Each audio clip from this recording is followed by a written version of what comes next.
Swaikab, and welcome to this behind the scenes vlog of me doing this film February contest. It is a contest hosted by YouTubers named Andrew and Denae, and this will be part one of two sets of films that I have done for this tournament. So basically the first one is a portrait project that I wanted to do for my current passion projects of interviewing different artists that go to show their work in various galleries around Bangkok. And so I wanted to find a certain portrait style to be able to tell their stories through the images outside of the video interviews that I wanted to do.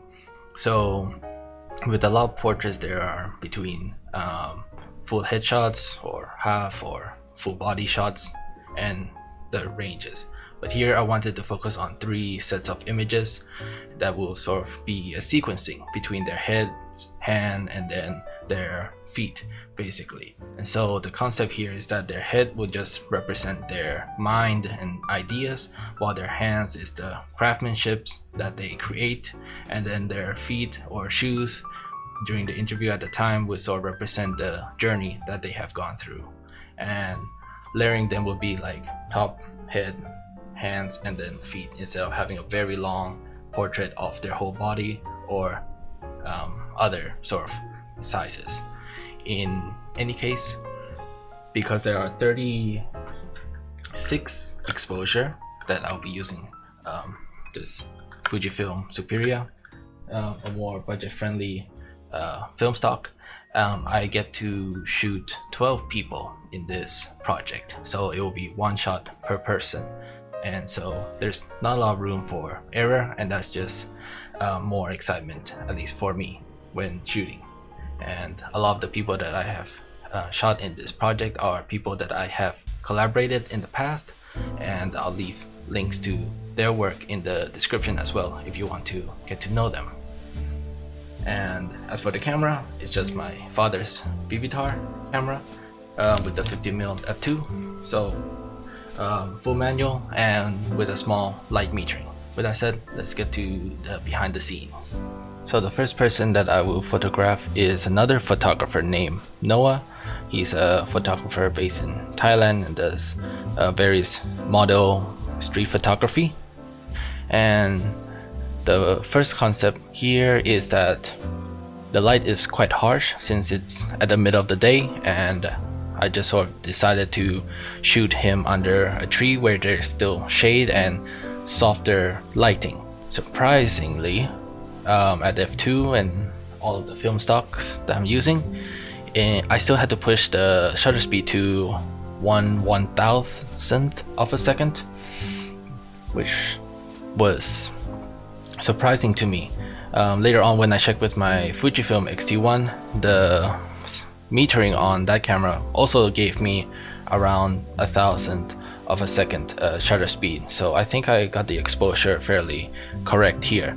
Also, for most of the shots here, I will try to overexpose just slightly. With the Vivitar, it doesn't tell you how many stops or 1/3 stops are you exposing. It's just a needle that just goes up and down, and so you will have to interpret how high or how low it is, or where is dead center. So generally I'll try to lean a little bit higher just to be on the safe side.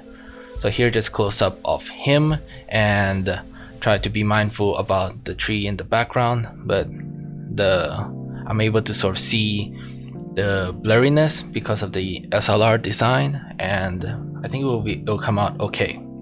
Next concept is for him to hold like a digital SD card and the other one film canister. Just the dynamic between sort of film and digital, size difference, and him having one palm open and one palm closed. And so like one person's sort of face, you can sort of tell a lot about it, and the same way for someone's hands, that you can tell a lot about someone's hands and what they have been through. But there's sort of maybe two sides to a story. Same way I want to sort of present two sides of their hands, so one hand will be open, one hand will be closed.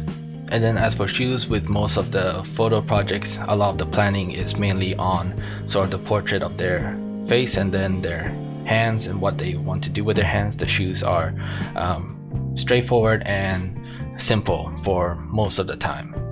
Next is a professor from my university actually, who's a game design professor, and he's with his fellow friend who has bought a new samurai armor to try out, and he's holding a replica of this sword that I believe is used by the guards who would defend their sort of masters, let's say, in battle.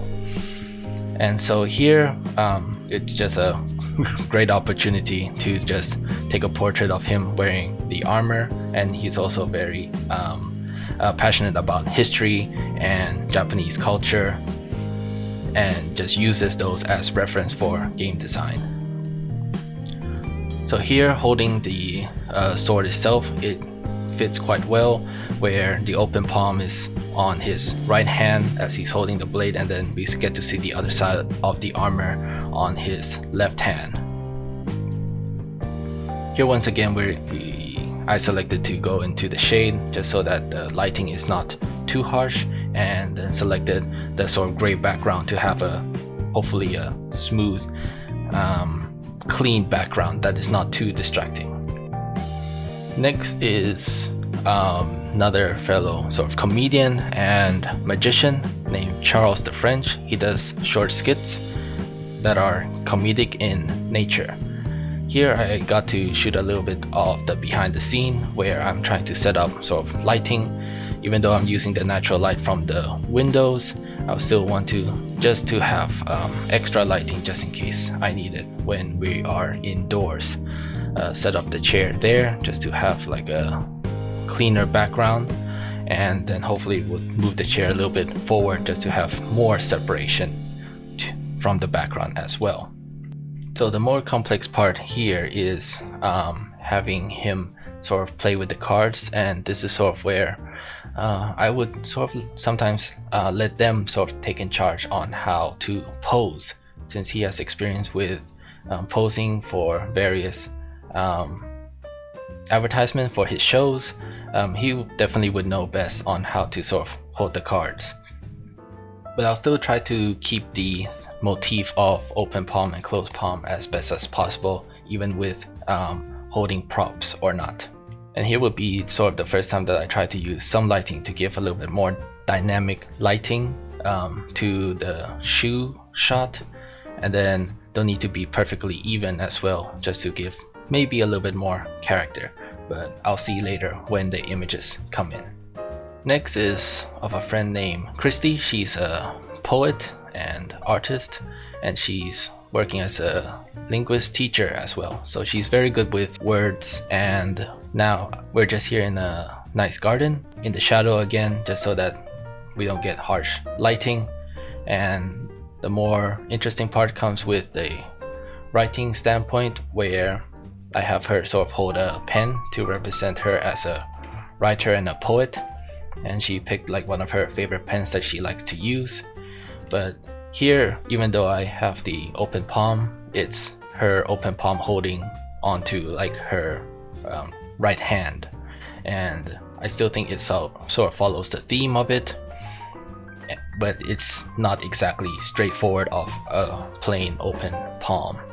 Next is a rapper named Carlos, who is starting to move to Thailand, and the story is very, very long, but here we got to meet again after a very long time due to the COVID lockdown, and this is just a great opportunity to sort of take his portrait for this project once again.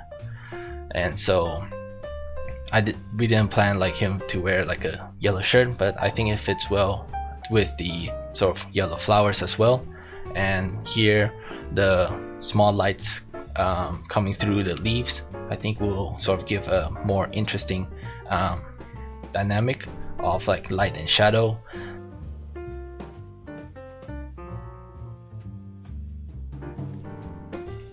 The next artist that I got to meet is named Arash, who's an Iranian artist that uses a more traditional style of painting, and uses very small brush because of the very fine detail and very small paintings that he does. Here I got a very special opportunity to see the work in progress of one of his projects, and it was very cool to be able to see this very unique, I don't know exactly how to say it, looks like a stone, but that is used for sort of drawing in details. But issue that came in is figuring out how to frame everything. So here is sort of where I might have sort of broken the motif of open palm, closed palm, and just so that I'm able to frame everything together. With the left hand being on that side, it sort of stretches the frame a little bit too wide, and then I wanted the main subjects to still be sort of in the center part of the frame. As for the portrait part, just simply turn off the lights in the general room and then have the lamp shine on him, and then hopefully the background of the room sort of becomes darkened and sort of would isolate him as the main subject. I added a little bit of my own lights to give like a small rim light to him as well, just to hopefully increase that separation. As for the shoes, it continued with the same idea with Charles to like highlight certain parts of the shoe and then give hopefully a more dynamic shadow to those other parts of the shoe as well, hopefully giving it more interest into the image itself. So here I'm at a old high school friend's new restaurant called Fat Lamb, and he's a chef owner of the place. And for this location I used the windows again for natural lighting, though here the tree in the background was a little bit too distracting, so I had to sort of switch it up and move him a little bit. And here I think it would or should work a little bit better, since he's closer to the lamp. We should give a different sort of highlight to his face again, just ever so slightly as well, and he's a little bit further to the background, so I do believe that it's a more plain white background that should be cleaner.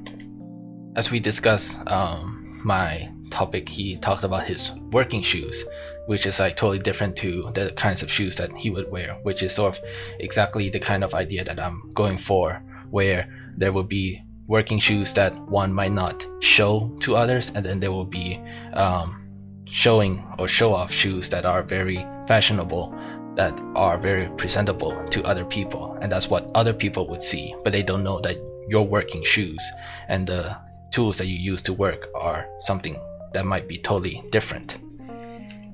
Up next I went to a fellow friend who's a journalist and now has his own cafe called Martin's English Cafe, and later on I got to try one of his cakes, and they're very good, made by another sort of master baker that sort of sell cakes to various hotels and cafes around Bangkok. And so here, he has like a very unique look to him, very cool sunglasses. So this is one of the more straightforward portraits in the entire series. So the next person I got to meet is another artist named Juan, who's currently working on one of his latest projects, and he works very big paintings and a lot of details.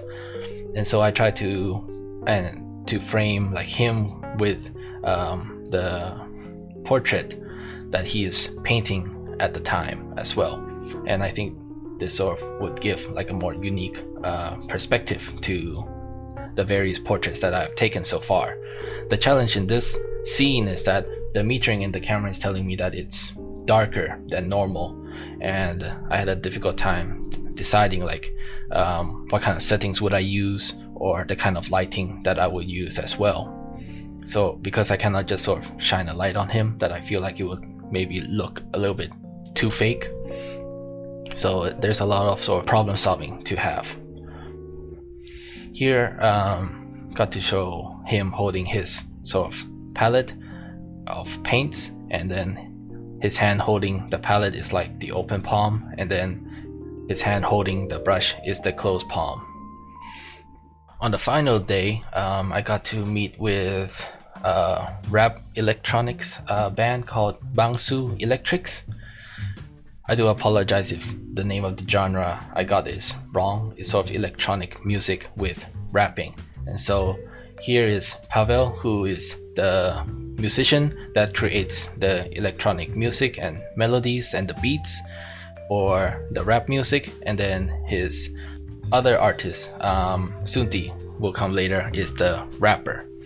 And so here we meet up at this cafe place called Yellow that is close to Siam Paragon, and behind it is sort of this pathway with a lot of different various graffitis that would make a good backdrop.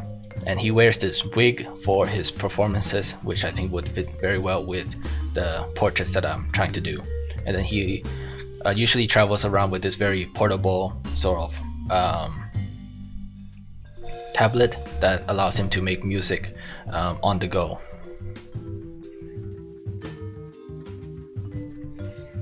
So here is Sunthii, and she's the rapper of the Bangsu Electrics band, and I was trying to like work around with how to use the hoodie and just trying to observe like how it works with the sunlight shining down. So I asked her to get up a little bit higher on this sort of platform and just try to implement the hoodie a little bit more, since that's sort of part of her brand that I've seen, and she sort of would be seen sort of wearing these large hoodies all the time. And I'm sort of a big fan of these hoodies and have always been asking her to get me one someday. Here I ask her to sort of show like how would she sort of hold her hands, since again rappers would sort of use a lot of hand plays when doing their performances. And for her, she chose to have her fingers sort of crossed between each other a little bit, and this is sort of her own interpretation of this motif of open hand and closed hand, which I like quite a lot.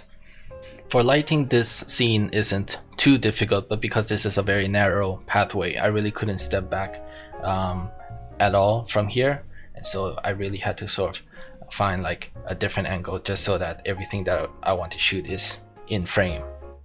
And that would be the end of all 12 portraits for this series, but because how I roll the film into the canister, I've left with one more shot, and so I decided to make that shot into a self-portrait.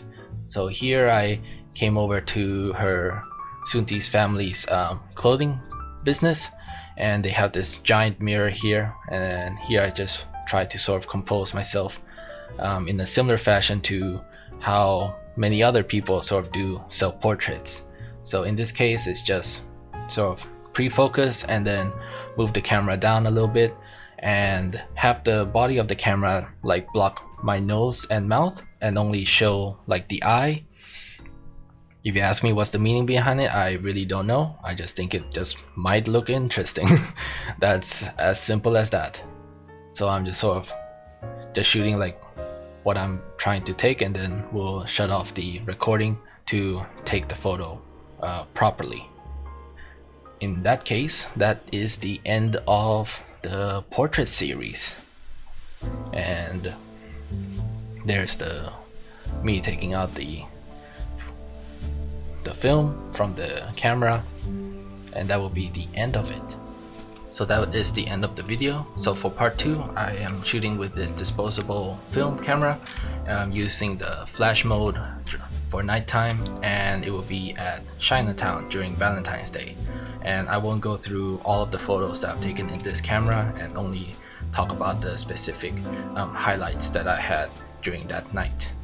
And there's actually a third film that I took, but I did not want to submit into that competition for various reasons, but I ended up with a double exposure, which you might be interested in. So there's sort of a part 3 unofficial that you can sort of see in the description below later. So that's all for today, and I'll see you all next time. Bye for now.